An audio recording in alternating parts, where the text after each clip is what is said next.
नमस्कार, मी पंजाब डक. आज आहे 22 जून 2026 आणि मी आहे करंजे घाटामध्ये. म्हणजे इथून अहिल्यानगर जिल्ह्यामध्ये करंजे घाटामध्ये. आणि या ठिकाणाहून खास करून अहिल्यानगरच्या ह्या करंजे घाटातल्या शेतकऱ्याला एक अंदाज देणार आहे. कारण की त्यांचे फोन आले की आमच्या भागामध्ये पुण्याकडे पाऊस सुरू झाला, आमच्याकडे अद्याप आला नाही. तर ह्या करंजे घाटातल्या संपूर्ण भागातल्या शेतकऱ्याला पाथर्डी तालुक्यातल्या अहिल्यानगर जिल्ह्यातल्या शेतकऱ्याला सांगू इच्छितो की आज मतदार 22 जूनला म्हणजे आज रात्रीच्याला तुमच्या भागामध्ये चांगला जोराचा पाऊस सुरू होणार आहे. आजपासून तर चांगला जवळपास 5 जुलैपर्यंत चांगला पाऊस बरसणार आहे आणि तुमच्या इकडे जे छोटे छोटे तळे आहेत त्याच्यात देखील पाणी येणार आहे. म्हणून हा अंदाज लक्षात घ्यायचा.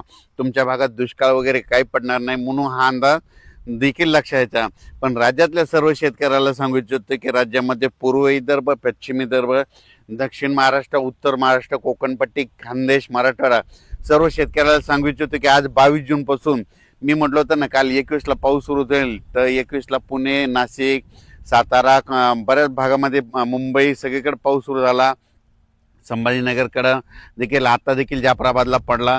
पण आता राज्यातल्या सर्व शेतकऱ्याला सांगू इच्छितो आज 22 जून आजपासून राज्यातला पाऊस आणखीन वाढत जाणार आहे. 22ला 23, 24, 25 असं करत करत 5 जुलैपर्यंत सगळ्या राज्यभर पाऊस पडणार आहे. सगळ्या राज्यातल्या सर्व शेतकऱ्याच्या पेरण्या होणार आहेत. म्हणून हा अंदाज सर्वप्रथम शेतकऱ्यांनी लक्षात घ्यायचा. राज्यात ठिकठिकाणी म्हणजे आज 22 जून पासून ते जवळपास 5 जुलैपर्यंत सगळीकडे पाऊस पडणार आहे आणि सगळ्या शेतकऱ्याच्या पेरण्या सुरू होतील. म्हणून हे देखील लक्षात घ्यायचं. दुष्काळ वगैरे काही पडणार नाही. आणि सर्वप्रथम आनंदाची बातमी आणखीन सांगू इच्छितो की जुलैच्या म्हणजे 2 जुलै ते 20 जुलैच्या दरम्यान राज्यामध्ये अतिवृष्टी होणार आहे. म्हणून हा अंदाज लक्षात घ्यायचा. पुणे जिल्हा, त्याच्यानंतर कोकणपट्टी, त्याच्यानंतर मुंबई, उत्तर महाराष्ट्राकडे अतिवृष्टी होईल.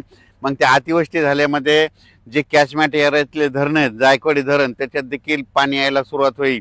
इकडे पुण्याकडे पडल्यामुळं तिकडे कोयना धरणाकडे देखील पाणी यायला सुरुवात होईल.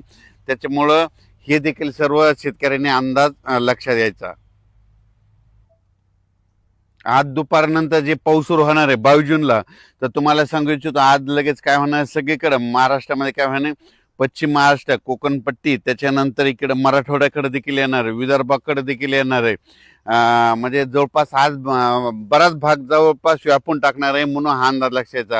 आजच्यापेक्षा आणखीन उद्या 23 तारखेला आणखीन 23 जूनला आणखीन बऱ्याच भागामध्ये व्यापून टाकणार आहे. 24ला 25 असं करत करत सगळीकडे वाटणार आहे. म्हणजे सांगायचं झालं तर विदर्भामध्ये सांगायचं झालं तर वर्धा, नागपूर, भंडारा, गोंदिया, चंद्रपूर, यवतमाळ, वाशिम, अकोला, बुलढाणा, अमरावती ह्या परिसरात देखील म्हणजे आजपासून पावसाला वाढायला सुरुवात होणार आहे. म्हणून हा अंदाज लक्षात.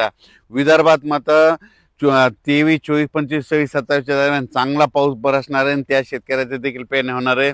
म्हणून विदर्भातल्या 11 जिल्ह्यातल्या शेतकऱ्यांनी हा अंदाज लक्षात.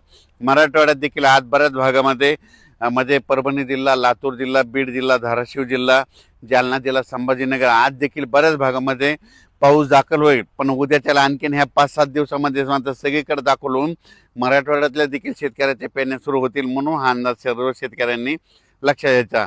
त्याच्यानंतर सातारा जिल्हा, सांगली झाला, सोलापूर, कोल्हापूर तिकडे तर कालच पाऊस सुरू झाला. पण तिकडे आज देखील बराच भाग कव्हर होणार आहे. आणखीन 10 दिवसामध्ये तिकडेच देखील सगळीकडे पाऊस पडेल आणि त्या भागातील देखील शेतकऱ्याच्या पेरण्या लागू होतील. म्हणून हे लक्षात द्यायचं. उत्तर महाराष्ट्राकडे नंदुरबार जिल्हा, धुळे जिल्हा, जळगाव जिल्हा, नाशिक जिल्हा, त्याच्यानंतर अहिल्यानगर ह्या परिसरातल्या शेतकऱ्याला सांगू इच्छितो की तुमच्या देखील आज म्हणजे 22 पासून ते 5 जुलैपर्यंत तुमच्याकडे सगळीकडे पाऊस पडणार आहे. सगळ्या शेतकऱ्याच्या पेरण्या लागतील. म्हणून हा अंदाज लक्षात द्यायचा. शेतकऱ्याला विनंती, शेतामध्ये पाऊस पडल्याच्यानंतर जमिनीमध्ये ईदभर ओल गेली तर तुम्ही कधी पेरणी करू शकता. म्हणून हा अंदाज लक्षात द्यायचा. 4-6 बोटावर जर ओल केली तर तुमच्या पेरणी खराब होते. त्याच्यामुळं 4-6 बोटं पेरणी करू नये. ईदवर चांगले ओल गेल्याच्या नंतर तुम्ही पेरणी कधी करू शकता. म्हणून हे शेतकऱ्यांना लक्षात द्यायचं. पण राज्यात मात्र आजपासून परत जास्त पाऊस वाढायला सुरुवात होणार आहे. दुष्काळ वगैरे काही पडणार नाही. परत एकदा सांगतो, जूनमध्ये यावर्षी मी म्हटलं तर कमी पाऊस राहणार, जुलैमध्ये जास्त, ऑगस्टला कमी आणि सप्टेंबर, ऑक्टोबर परतीचा पाऊस धुमाकूळ घालणार आहे.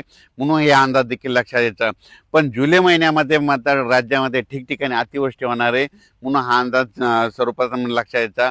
परत कोणत्या कोणत्या भागात होणार आहे त्याचा सविस्तर अंदाज पुढच्या अंदाजात दिला जाईल. धन्यवाद.